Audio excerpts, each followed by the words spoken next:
Okay, going to question 3. This is also another different type of questioning. They say, as part of the curriculum and assessment policy, you will be required to teach about air pollution using the topic pollution.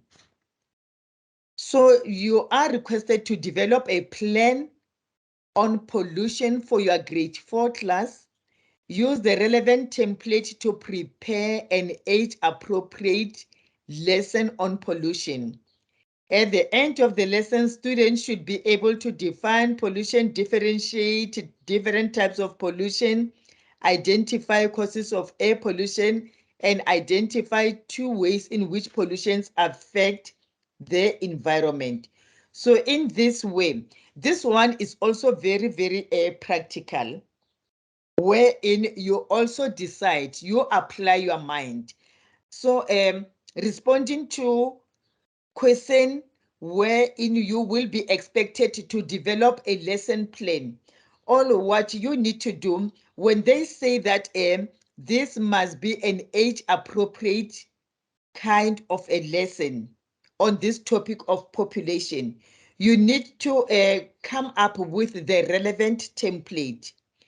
You put on the grade. We need to see that this is indeed a grade 4 class where the lesson on population is going to be taught.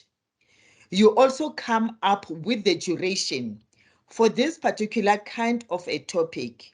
What time can I budget to cover up all the important components that have been assigned to me? And then most importantly, you need to come up with the lesson intentions or the lesson objectives. Lesson objectives or intentions are very, very important because they also give you a guidance of what will be expected of your learners to know by the end of your lesson. That is very, very important. Remember that in the interim of the lesson, you also need to assess them. You need to provide the formative kind of an assessment to keep your learners on par. You engage them. You ask them the questions. For instance, what kind of pollution do you know?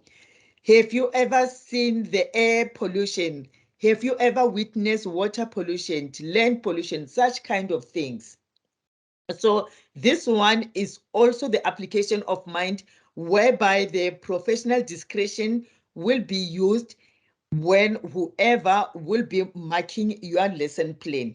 But what is very, very important is to explain in such a way that when you introduce the new concepts, you make them simple to the learners to understand them. You also need to connect this lesson with your learner's prior knowledge, hence referring to this as constructivism. Constructivism. That is the theory that promotes what learners already know related to the new topic that you will be teaching them on that particular day. Introduction must be clear. The body, you must also be clear because that is when you will be coming up with a new knowledge. New terminology will be coming in there. Students will be asking, will be probing most of the questions, and they need to know.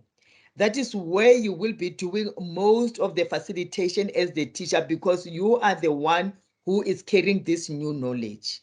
So you allow the children, you encourage them to ask questions as much as they can related to this.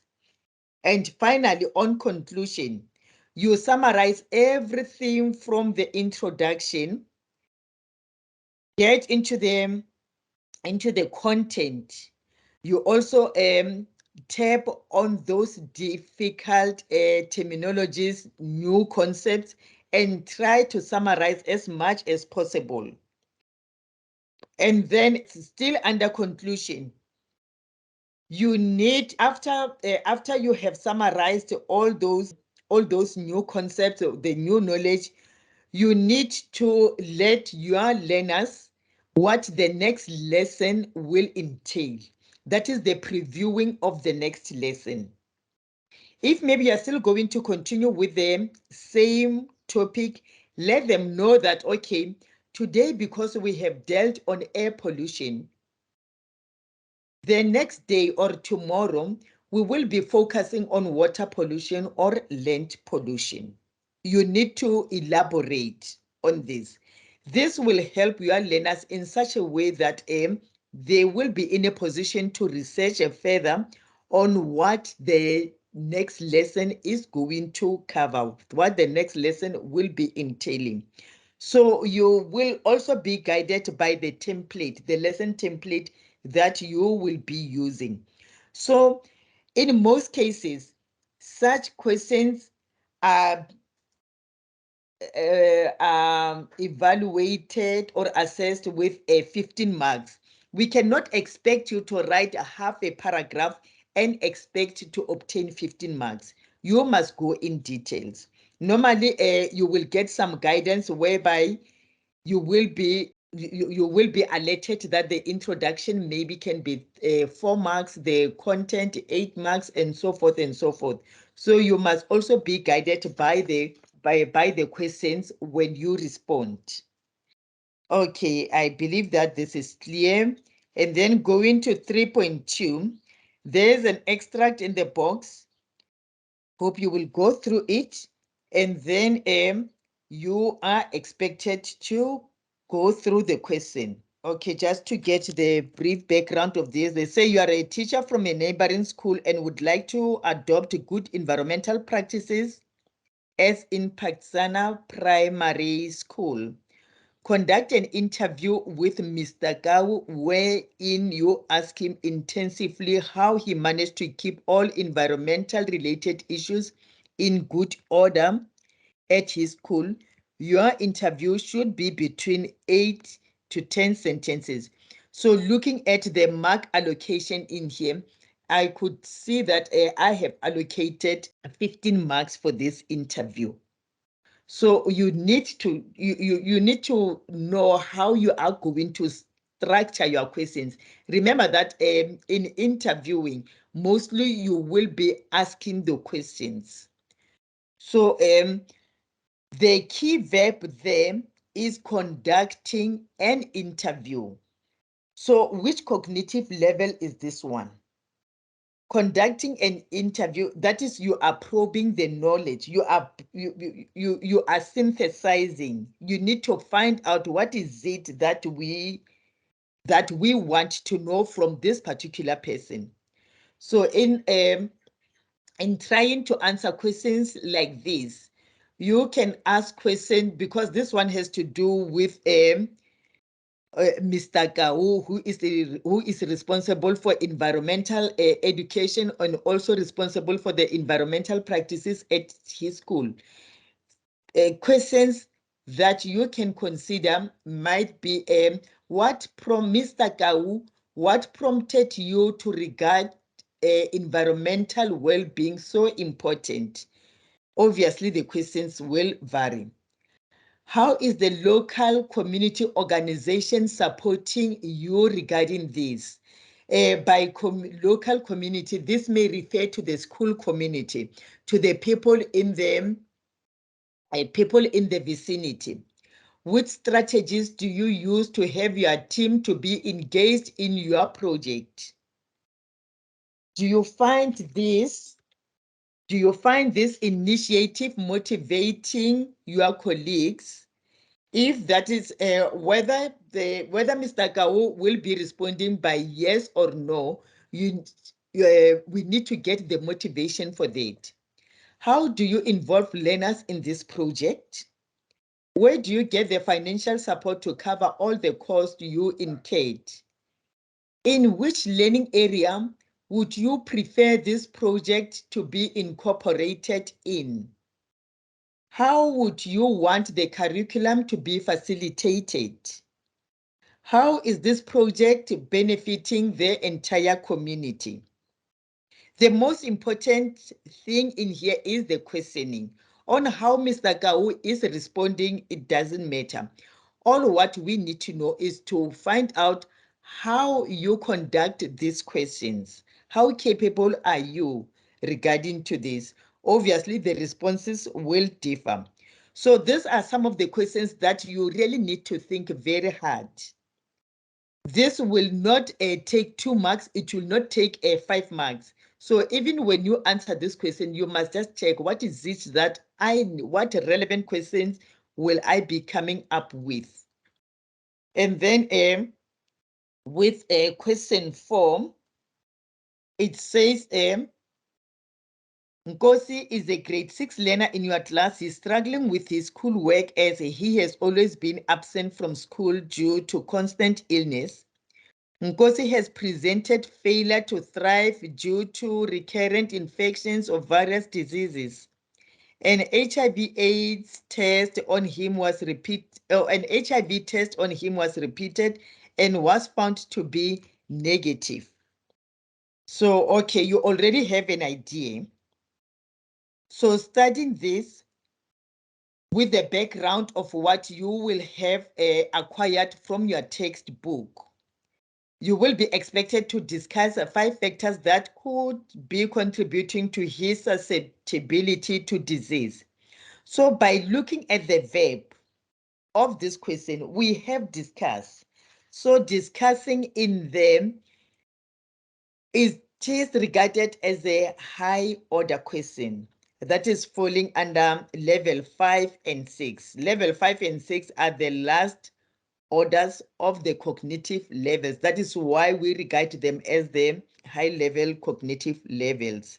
So you discuss in here.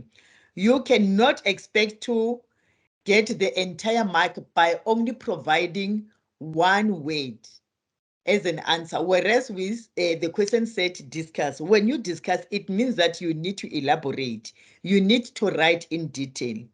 So discussing 5 factors that could be contributing to living styles.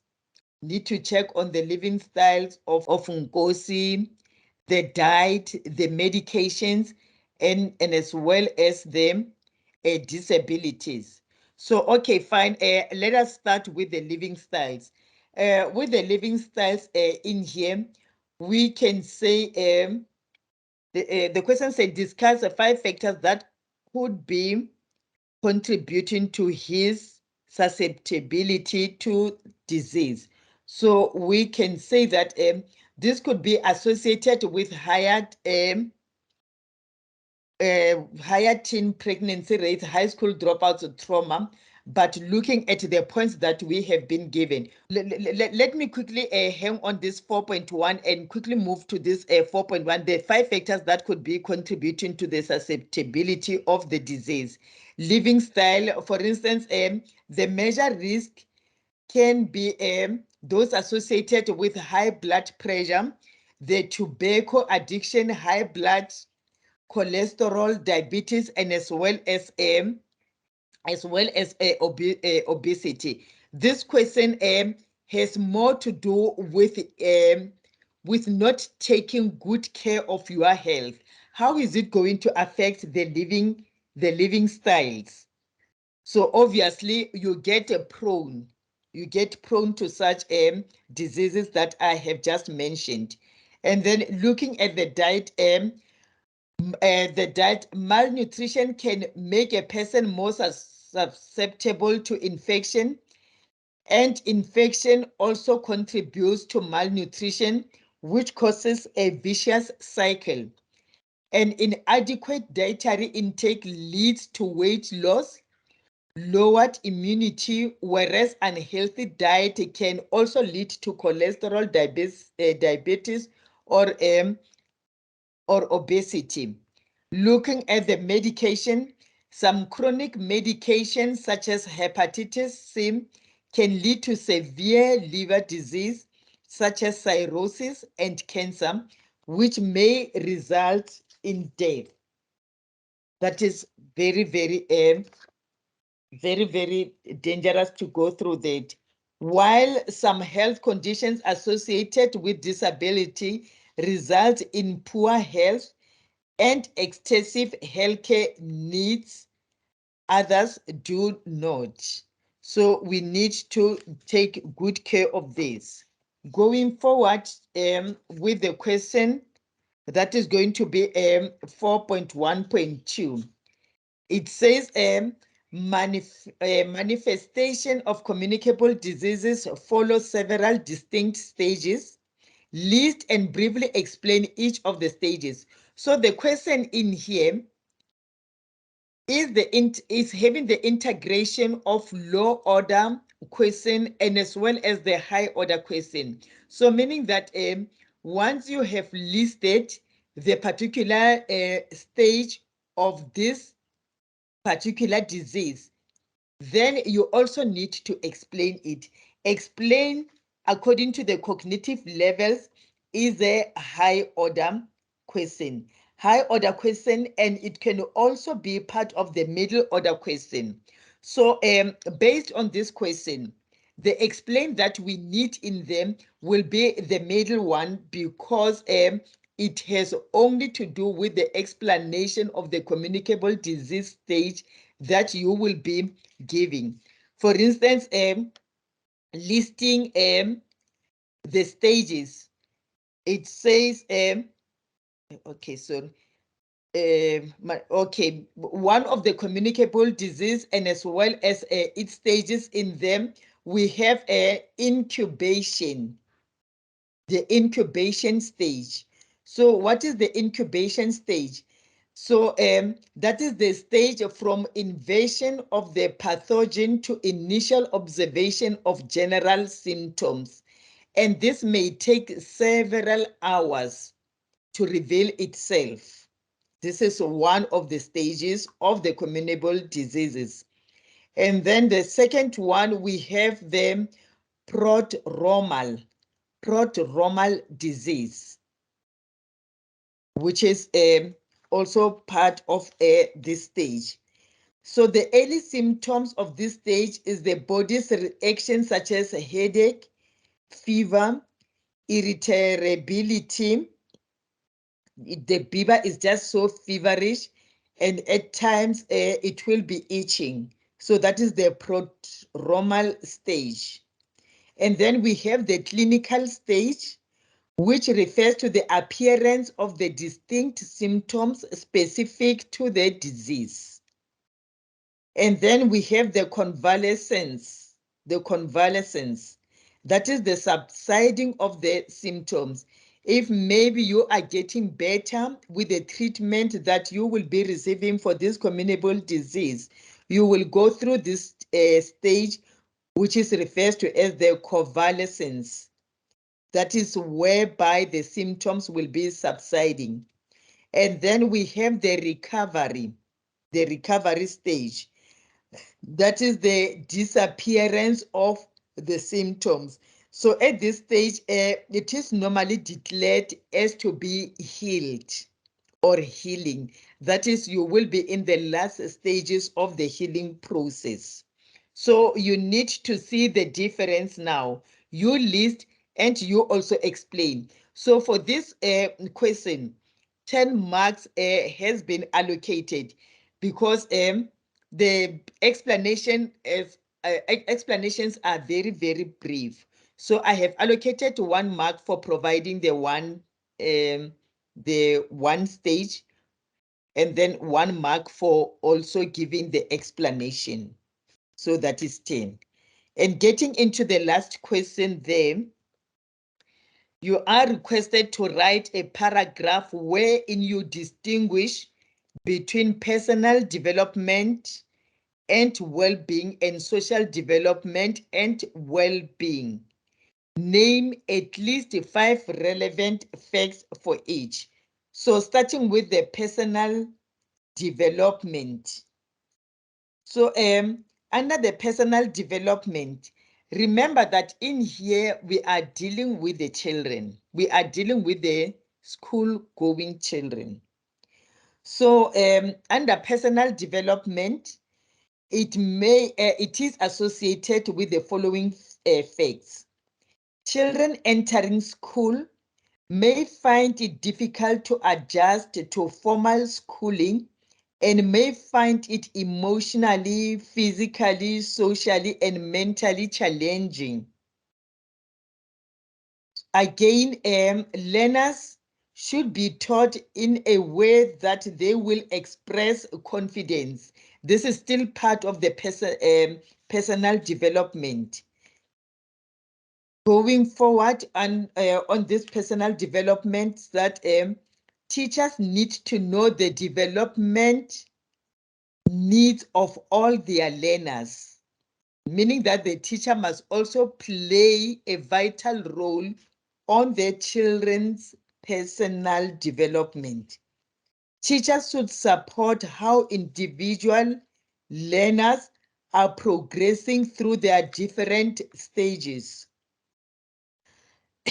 And then teachers at school, since it is their responsibility to promote health, they also need to know what are the barriers that the children are encountering and how best can they deal with them.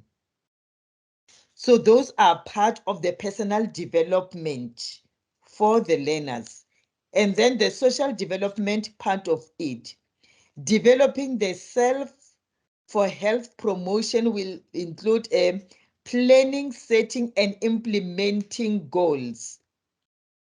Choosing a healthy lifestyle, that is part of social development. Choosing a healthy sexual behavior. Dealing with challenging situations such as grief, loss, depression, rejection, and trauma. Solving problems. Making informed decisions based on sound knowledge. So you will also be aware that the social development is tied to the issue of human rights. So this narrating that the human rights, regardless of age, they must always be respected. They must be valued. So on the last question in them, that is a very low order cognitive level of questioning. It says list 10 conditions that are regarded as prerequisites for health promotion according to the Ottawa Charter.